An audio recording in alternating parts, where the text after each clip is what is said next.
Ladies and gentlemen, my darling's distractions. Life finds a way.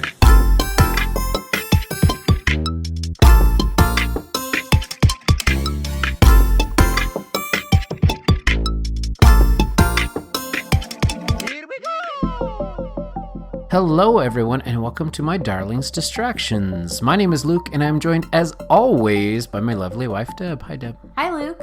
Hey, welcome back. Thanks. Welcome back to you, too. Yes. We just got in from being out on the roof. Enjoying some impromptu fireworks, some community-sponsored fireworks. Yeah, free for us. Enjoyment for all. Mm-hmm. You and the kids were on the roof. I was not. Oh, yeah. But, yeah.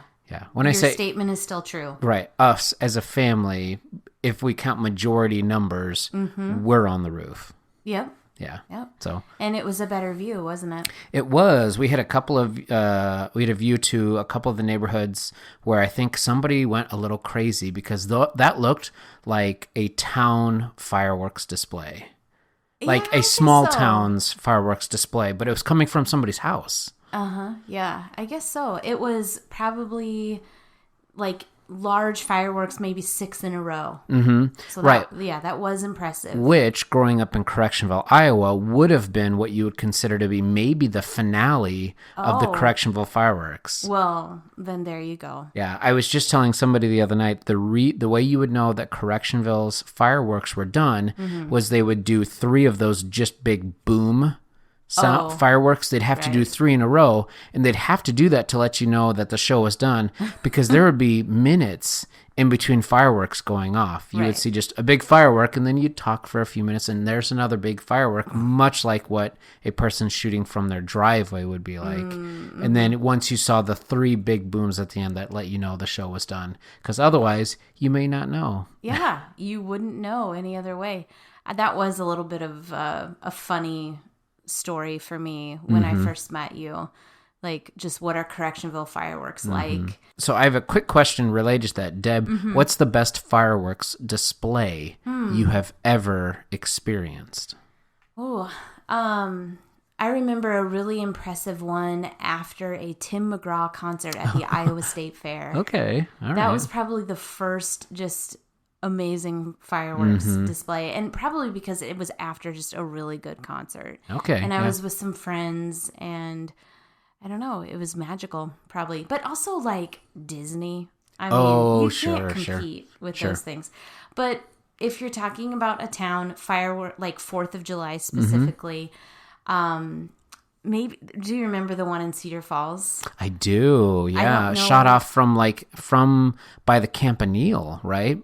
Well, I think these or ones maybe I'm were thinking about different ones. These were on the 4th of July. Okay. The summer, like the July 4th before we got married. Oh. And I remember we went with our friends George and Stacy to, I don't know if it was Cedar Falls or Waterloo or a combined effort, but it was really impressive. Really good. I remember we were both just amazed by the huge flame bursts that we could feel the heat, and it was so loud.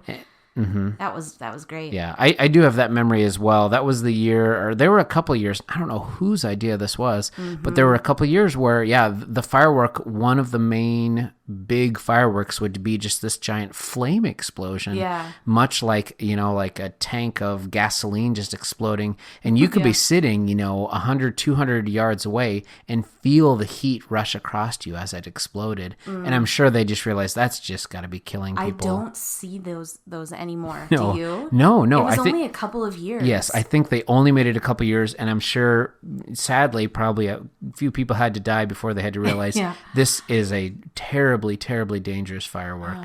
But I'm being reminded of last 4th of July. We were in Branson. That was a spectacular event. Yeah. So we've seen our fair share of good fireworks. Yeah, I think so. Yeah. And there was one time we were in Rapid City for the 4th of July. Oh yeah, and those were quite good that too. Was great too. Did we see them at Mount Rushmore or just in the city of Rapid? Just in the city. In the city. Do you have any great memories? That Cedar Falls one was one that was sticking out to me, but I remember that same season, within the same couple of years that we saw them with George and Stacy, we also watched one from your room in Lawther, I think.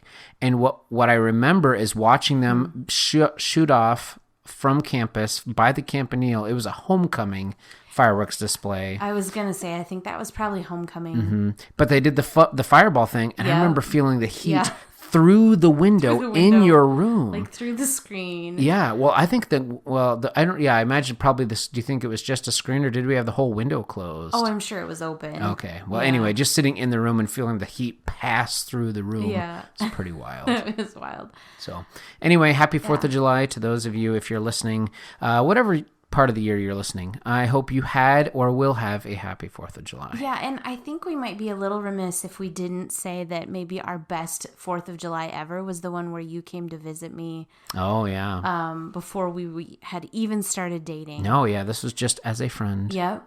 We watched the fireworks and listened to what's the radio? KUOO KC KDAO Marshalltown.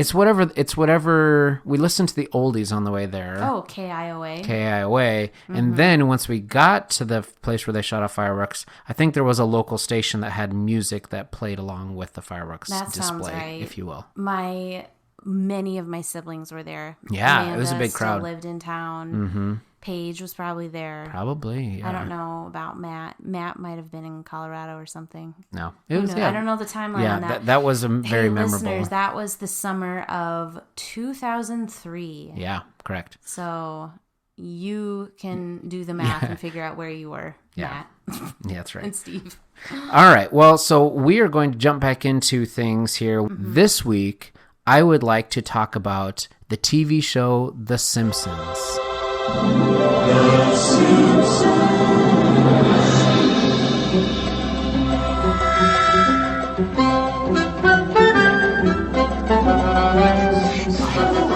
I can get on board with that. Yeah. Yeah, there was a time in my life that I watched that show. Right. So as you think about The Simpsons, I had a couple of ideas that I just kind of wanted to run past you, kind of get your take on The Simpsons. I wanted to start off with, what was your first introduction to The Simpsons? Your earliest Simpsons memory? Well, I probably first exposure that's coming to mind is just being told that I can't watch it. Yeah, me too. And so, but I did. It was on after school.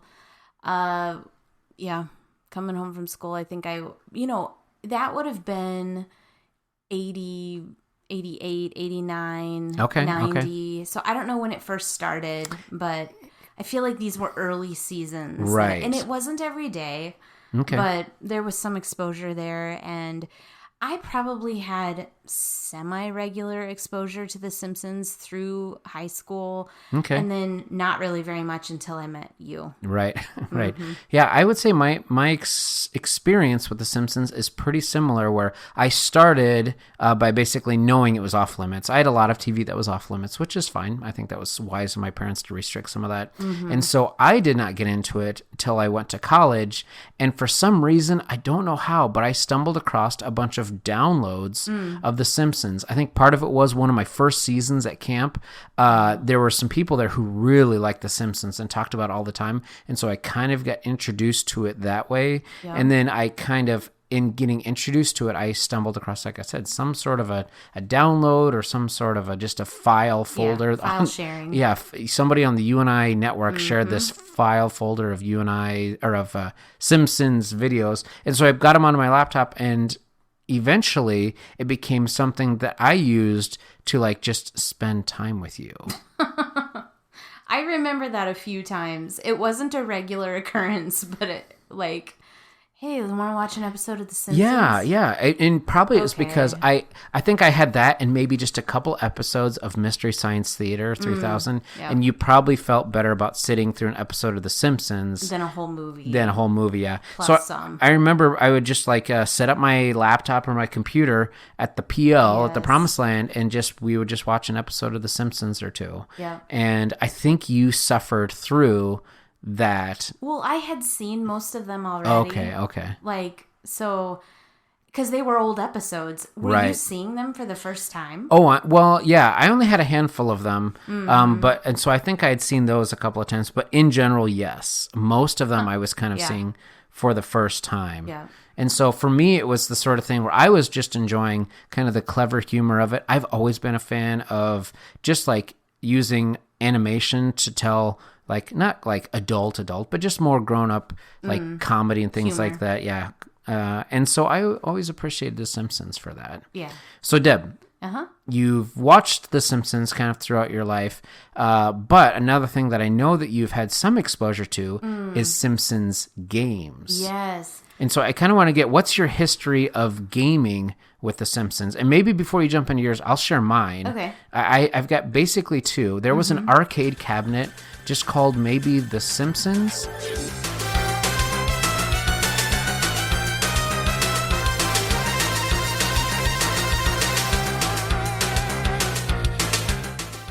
Can't remember exactly, but it was just like kind of like a beat 'em up where there were 4 different characters and you could run around. And I remember my Kmart had a Simpsons arcade in it, and so you could go. Yeah, it was, you would go around and you could play as the 4 main Simpsons characters as Bart, Homer, Marge Lisa. Or Lisa, and Maggie was maybe, I don't think you could play as her, but you would go around and just, there were certain attacks that they could do, like Bart would attack, like run around with his skateboard. Homer would use a bowling ball. Marge, I think, used a vacuum, and Lisa used her saxophone. But it's just kind of a beat 'em up Simpsons arcade game that was my first exposure to Simpsons games. There were games on the Nintendo and Super Nintendo and Genesis that I just didn't get into. Yeah. But anyway, that was my first. And then after that, my next big exposure was, I think, while I was working at GameStop, I either bought or borrowed the game The Simpsons. Yeah. It came out in, I think, like 2009 or something like that.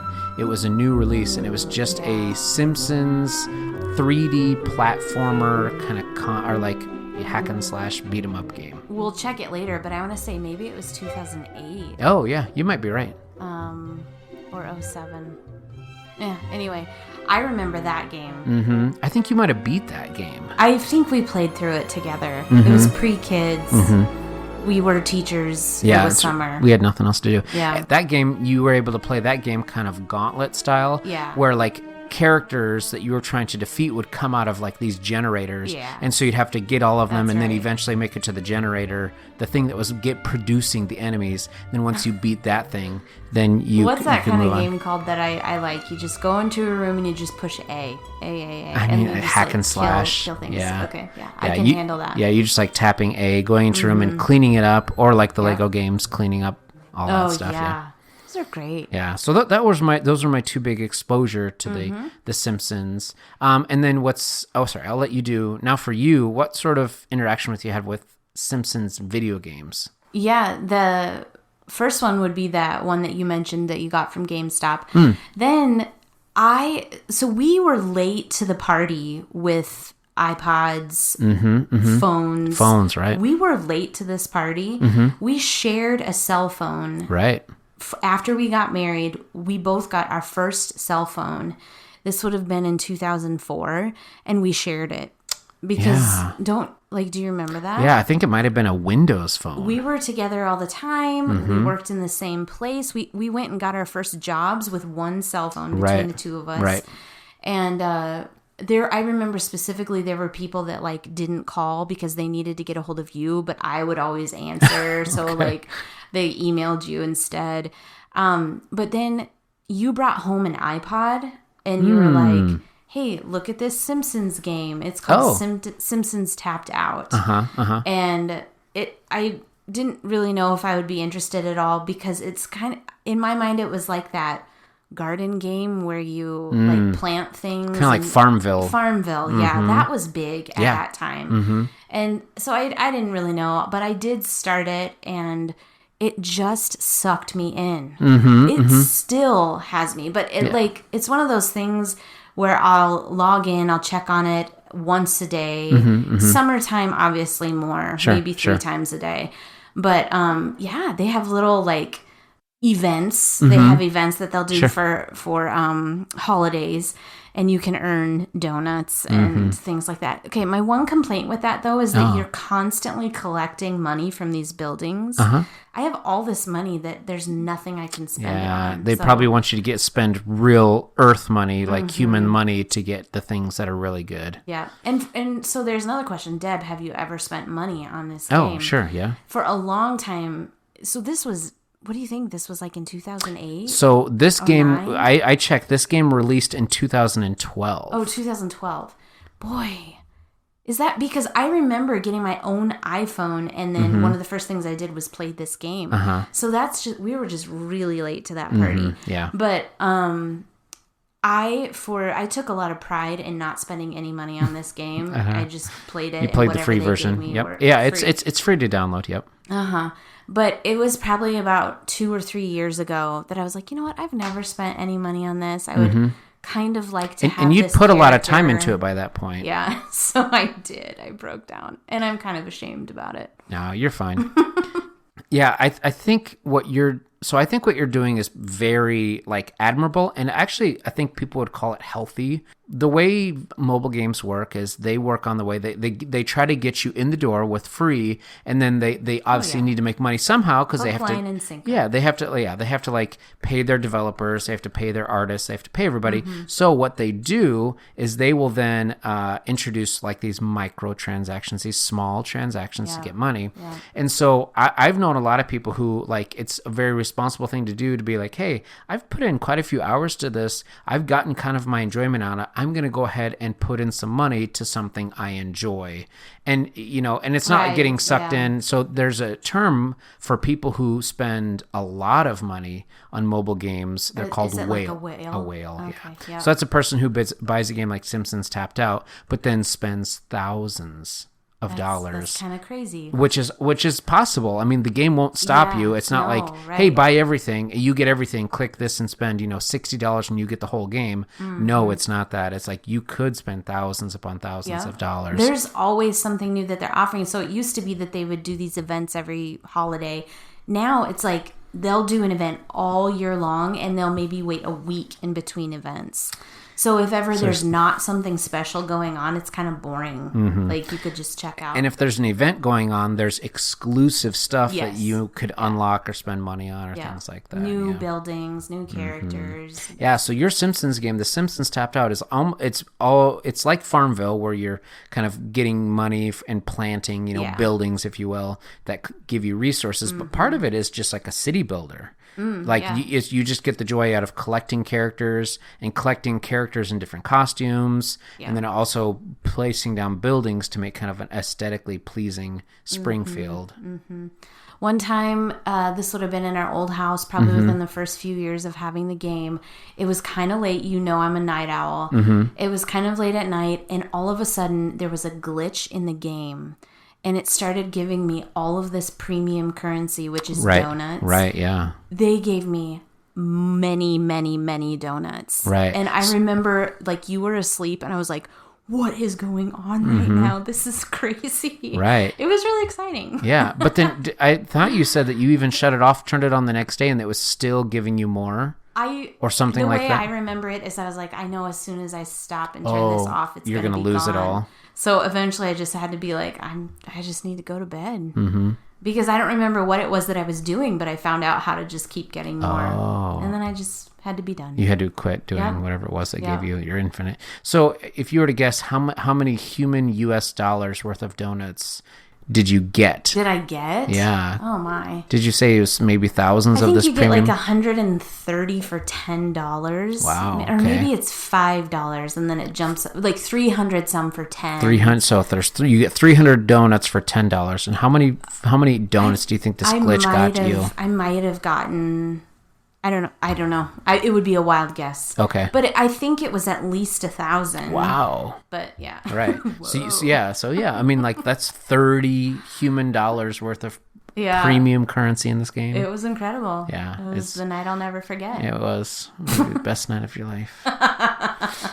Why are you doing this to me? Because if I tap you 10 times in this game, I get free donuts. Are you saying I'm not real? I'm just a character in a game? And there are free donuts? Let's do this, giant me! Download The Simpsons Tapped Out for free and tap Homer 10 times in a row. In addition to in-game donuts, you'll receive a special bonus decoration. This game is life-ruiningly fun! All right, so Deb, we've gotten a little taste of some of your background with The Simpsons, and yours too, and mine, and a little bit of your knowledge. But we've said recently that that My Darling's Distraction is the podcast of shame and punishment. Yeah, and so and we might kind of lean in and out of that, you think? Sure, yeah. So I thought, hey, why not see if Deb can prove how much she knows about her love of The Simpsons by taking a quiz. And so we're going to do that now in a segment I'm calling Quiz Me, Baby.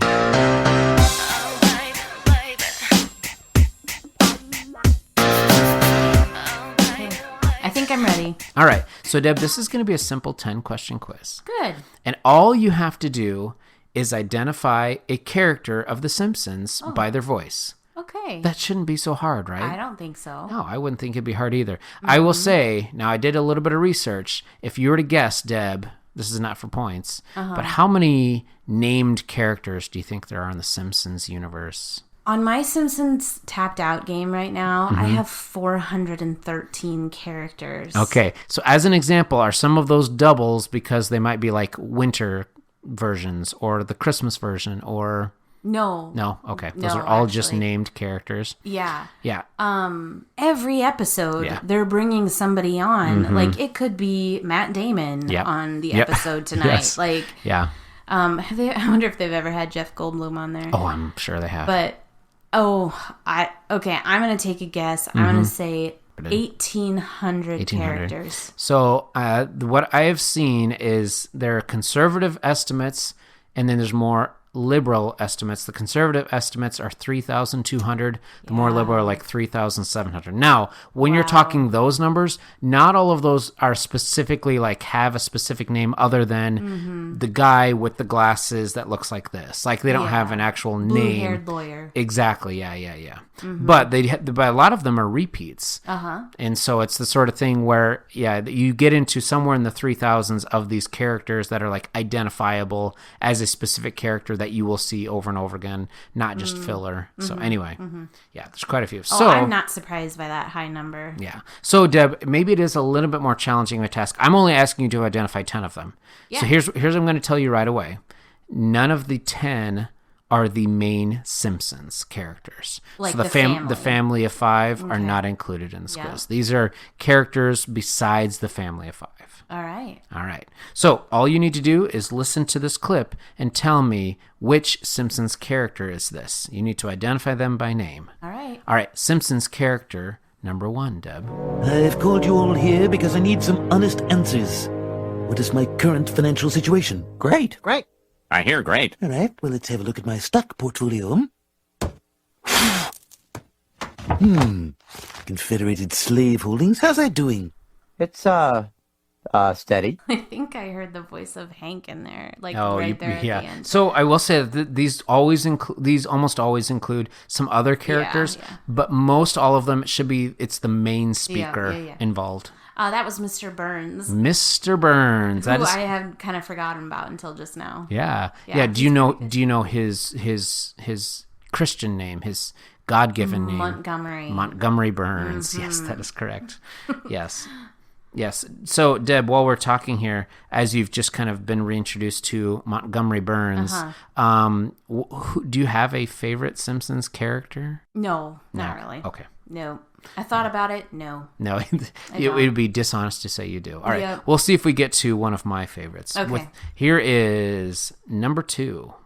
The teacher's lounge. Is it true they make fun of students in there? Oh, don't be silly. That was Milhouse. That is Milhouse, yep. I specifically chose that clip because it does reference the teacher's lounge. Yeah. We finally have a teacher's lounge at our school this year. It's just a big deal. And you don't have to mention on this podcast if you go in there to make fun of kids. Because that's what he mentions in there. That's what he said. Well, then I won't mention it. All right, so that's Milhouse. Do you know Milhouse's full name? Vander Milhouse Vanderhooten. That's so close. Vanderhausen. You were like dancing around it. Vandermooten. All right, let me help you out. It is Milhouse Van Houten. Van Houten. Yeah, that's a good Dutch name. Yeah. I bet he's Dutch. So Van Houten, which is funny because I had a Van Houten in my class growing up. You did? Yeah, a Van Houten. Well, that is unique. Yes. Good job, Deb. You're 2 for 2. Mm-hmm. All right. I think these will get gradually harder as we go. Okay. Maybe. We'll see. We'll All right. Number 3. How come you always run out of tardy slips before you run out of permission slips? How come you suck? I lack confidence. Oh man, maybe that kid's my favorite. Mm-hmm. Yeah. But that's not who you're asking That's about. not the main speaker. This was Principal Skinner. Yes. Do you know Principal Skinner's first name? B. Doesn't. Starts with an S. Seymour. It is. Yeah. I like heard his mom saying it in my head. Yes, Seymour Skinner. Yeah, and I'm trying to think, what is the name of the boy who is always... It's Nelson. Nelson. Yeah. Yeah. So, hey, spoiler, Nelson's not on this quiz. Oh, okay. Sorry, your favorite is not involved. Yeah, he might be my favorite. Yeah. All right, Deb. Here is character number 4. Take him away, boys. Hey, I'm the chief here. Take him away, toys. What'd you say, Chief? Do what the kid says. Chief Wiggum. That is Chief Wiggum. I only know this because of this game. So Oh, okay. So it's helping you. it is. That's right. Mm-hmm. You'll always be able to remember that this is helping you. Yeah. That's right. You can tell yourself. Yeah, Chief Wiggum. I always enjoy him just because he's one of those characters. They have a few characters who are just kind of dumb as a box of rocks. And I don't know why, but just every once in a while, just a really dumb character really appeals to me. Just clearly inept at their job. I don't know why. It's just sometimes it's just funny. Yeah, it's just just what I an like. easy laugh. All right, Deb. Let's keep it going. You are perfect so far. Thanks, Lou. Yeah. Question number 5. Okay. One trick is to tell them stories that don't go anywhere. Like the time I caught the ferry over to Shelbyville, I needed a new heel for my shoe. So I decided to go to Morganville, which is what they call Shelbyville in those days. So I tied an onion to my belt, which was the style at the time. Now, to take the ferry cost a nickel, and in those days, nickels had pictures of bumblebees on them. Give me 5 bees for a quarter, you'd say. Now, where were we? Oh, yeah. The important thing was that I had an onion on my belt, which was the style at the time. They didn't have white onions because of the war. Oh my goodness. What was the appeal with that clip for you, Luke? So I chose to choose. I chose that clip and to leave it in its entirety. Yeah. Because I have definitely had conversations with people that feel almost exactly like that conversation. Anyway, let's. It was Abraham Simpson. Yes, Abraham, yeah. Grandpa Simpsons. Yeah. Yes. So living in a farming community, it's the sort of thing where even just recently we were just kind of walking through Mobile days, and you'll just go down and you'll just kind of catch somebody who comes in from the farm, an older guy or an older woman who will come in from the farm and just wants to see what's happening in the city. And they'll just stand in front of the hardware store and talk to whoever. Right. Comes Yeah. by. And they're just there for a conversation because that's just what they want to do. Yeah. And I've had a lot of conversations with some farmers who you'll start talking with them and they'll be like, well, that was back in 42 and at the time this was called this and that was the fashion at the time. They know everybody. I mean, at least this guy that you were talking to. Yeah, I had an experience a lot like this where I sat and I chatted with him for maybe 45 minutes and it was totally one way. I started hey, my name's Luke, this is where we live, and I said, where are you at, and kind of got him going on questions, and then he just kind of started talking, and then as people would walk into his frame of view, he would say who they were, how he knew them, and what they were like in high school, or my granddaughter, just with a stream of consciousness. Well, when he found out that I worked at the school, first he didn't know who we were, so we had to tell him and where we used to live and who our neighbor was. And then he told us who had lived in our house since we moved out. Right, yes, yeah. And everybody who's lived in... It's changed hands like 5 times since we left.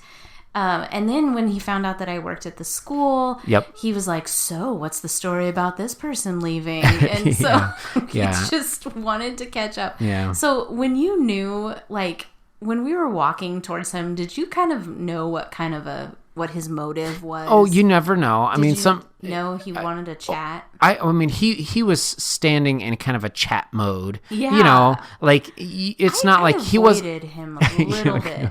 Well, like he was standing there, like looking at people as they were coming up, and it's the sort of thing where he kind of.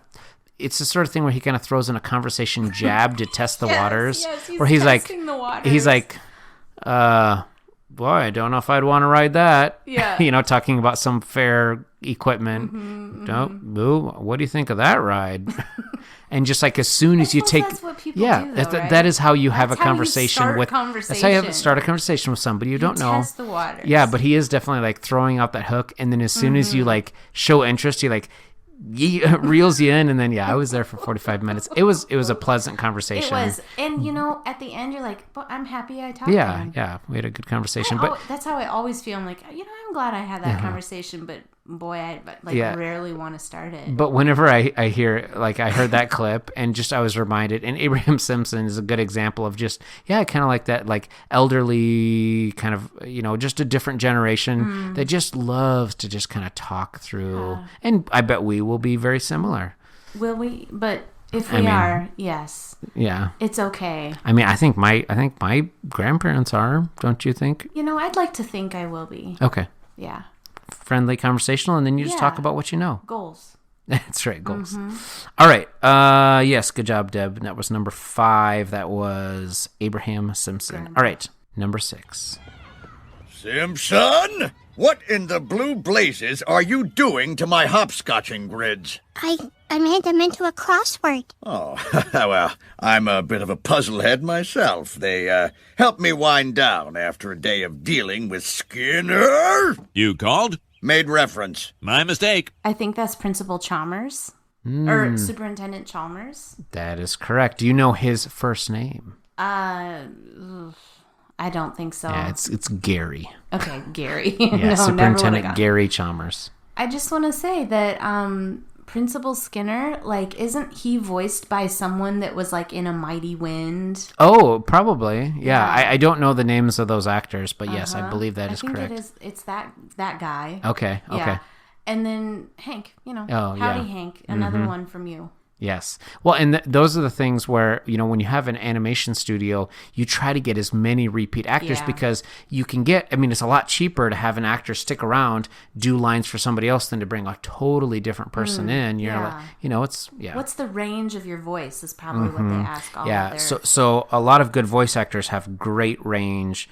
We were just listening to one of my favorites tonight. We were listening to an old anime called Castle in the Sky. It's from 1986, and they had a 2003 English dub over this anime, and they had Jim Cummings, voicing kind of, but he has great range and plays a lot of different characters. He's in almost everything. He is. All right, good job, Deb. That was number 6. Still 100%. Coming up to number 7. All right, number 7. Hi, Lisa. Hi, Super Nintendo Chalmers. I'm learning. Oh, I'm struggling a little bit. Oh, okay. The name that came to mind was Martin, but that might be the bully. I'm going to say Martin because I think Nelson is the name of the bully. So I'm going to say Martin. Deb, that is your first miss. Oh, yeah, so Martin is a nerd who is in, like a goody two-shoes nerd who's in Bart's class. Okay. This boy, I believe... is the son of Chief Wiggum. And what's his name? Ralph Wiggum. Ralphie. Yeah. Ralph Do they call Wiggum. him Ralphie? They might, but Ralph Wiggum, yeah. He might have, like, like pound for pound, just the best quotes like just like one right after the other. When I grow up, I want to be a principal or a caterpillar. My cat's breath smells like cat food. But he has a bunch like he's an early character. I mean, he's been there for the long haul. Yeah, I think there's one where he they're supposed to be dissecting a worm, and he says something like, "My worm went in my mouth, and then I ate it. Can I have a new one?" Like, I know it's just like really dumb, but pretty good. Childish. Feels like my face is on fire. His voice is very good too. Yeah. All right, Deb, I'm sorry, that's a miss. Gone are the chances of a perfect score, but you can still get a pretty darn good score. 90%. Maybe if you can get this next one. This is number 8. We were no longer little girls. They were little women. I love the Little Women reference. Yeah. Is that Mo? It is. Mo, do you know his last name? Sislak? It is. Mo Sislak. Yeah. In that clip, he's just sitting there reading Little Women. That's a good one. Yeah. So Mo, I've never been a huge fan of Mo just because like I don't think I know a lot of people like him in my life, but he's been just a good, and that's another, I think, Hank. Yeah, another Hank voice. There you go. This might be a half Hank quiz. Yeah, it's possible. All right. Deb, you're so close to the end here. Let's see how you do. This is number 9. Yeah. Now I'd like to turn things over to our Grand Marshal, Mr. Leonard Nimoy. I'd say this vessel could do at least warp 5. And let me say, may the Force be with you. Do you even know who I am? I think I do. Weren't you one of the little rascals? Little rascals? Yeah, just random. Yeah. Mayor Quimby. Mayor Quimby. And I don't even know if I've got his full name. But yes, Mayor Quimby. Do you know who he is kind of voice after? Oh, is it John F. Kennedy? Yeah. Yeah, I can hear it. Yeah, they kind of voice him after John F. Kennedy. But yeah, I specifically picked that clip because I do like just the interaction, and I'm sure that it is actually Leonard Nimoy, rest in peace. That is actually Leonard Nimoy voicing that character, and I thought it did a good job of reminding us that the Simpsons are full of celebrity cameos. Like just the number of cameos done by celebrities, it's got to be in the hundreds. And not just like, oh, they're on the show, did you believe that? Or no, they create them as a Simpsons character with their actual name, and they play themselves. There's the whole plot is about them. Right. I feel like it might be a little bit of a rite of passage for people. To be featured as a Simpsons actual character in the Simpsons universe. That was part of the just intrigue, I think, of the show for me growing up was like, oh, it really, that sounds like Rosie O'Donnell or whoever. Yeah, they got to be popular enough that like it was the sort of thing like, wow, you get to be on The Simpsons, and it was a really big deal. Yeah, it's fun. Okay, Deb, last question. Now I will say this is for sure the hardest that's on here. Oof. All right, number 10. I'm in. A poem. I think that I shall never see. My cataracts are blinding me. I'm trying to think of all of the old characters. Okay, all right. Let me give you a hint. Okay. The line he says gives you a hint into him as a character. Is he a blind character? Not completely. I am familiar with him because his voice sounds so familiar. And I think that I have this memory of him being like, oh, like making this noise of like, woe is me, kind of. That is definitely his character. I don't think I'm going to be able to come up with his name. Okay. That's too bad because I definitely know who he is. Yeah. You might even be able to picture him, maybe. Well, Not really. I'm getting like the color white. Okay. I think he might mostly wear a white shirt. Here he is quite, he cannot see very well. Oh, is it Mole Man? Deb, that is correct. His name is Hans Moleman. Hans Moleman. Yes. Oh my goodness. I don't know, like, you told me he couldn't see very well, but then all of a sudden when you say it again. Yeah. Yeah. Mole Man. Yeah, Mole Man. Oh, Hans Mole Man. Mole Man? I don't know. I think he calls himself... He actually says his name quite a bit in the show. Hans Mole Man. Okay. Yeah. Anyway. Oh. Yeah. And moles can't see. Right, yeah. So he's kind of drawn a little bit mole-ish. His eyes are very tiny, and he has kind of a long lip that protrudes almost like the snout of a mole. So... Yeah. So, Deb, I'm going to, because I'm a gracious host, I'm going to go ahead and give you that point. Thank you. Deb, that brings you to a 9 out of 10 on the Simpsons quiz. I'm really happy with that. I would be too. Yeah, I don't think... So, listener, if you were able to compete with Deb in this Simpsons quiz, let us know if you got above a 9 out of 10. Yeah, you can call us at 61 Air 0 Volt. We'd love to hear from you. Yeah, and feel free to share a Simpsons memory if you have one. So. Oh, that would be fun, wouldn't it? That's right, Simpsons memories. You can email us too, but I don't think anybody ever does. So. Yeah, the people have stopped a long time ago. But that's great. That's great. That's great. So, Deb, we will continue to put out some new episodes. Just a heads up for all you listeners, we are creeping up to the 10,000 listens mark. Wow. Yeah, we are creeping towards That's exciting. Yeah, creeping towards 10,000 listens in total for all episodes all time. Yeah. So. And are we at the 50th episode yet? Nope. This will be 47, I believe. So, yeah, we'll have to do something special. Even though we are well over 50 if you include the non-numbered. We had some Christmas specials and some voicemail ones that were not numbered. Maybe we just won't count those. We'll just just to be simple, we'll go with the ones that we've numbered. Maybe. That might be the way to do it. Anyway, we want to thank you very much for listening. Thank you, Deb, for being willing to sit through that Simpsons quiz. I know it's kind of just outside of your interest, but I think enough with the fact that you do have a game that you regularly play. So, and it helped a lot. If nothing else, maybe this is an ad for, hey, check out Simpsons Tapped Out. Would you recommend if somebody's never played the game, should they get into Simpsons? No. Okay. No. A decade-old mobile game. Nope. There's nothing more crazy than getting into a decade-old mobile game. Don't do it. It really, I'll be honest, I dropped it for about 3 years. Yep.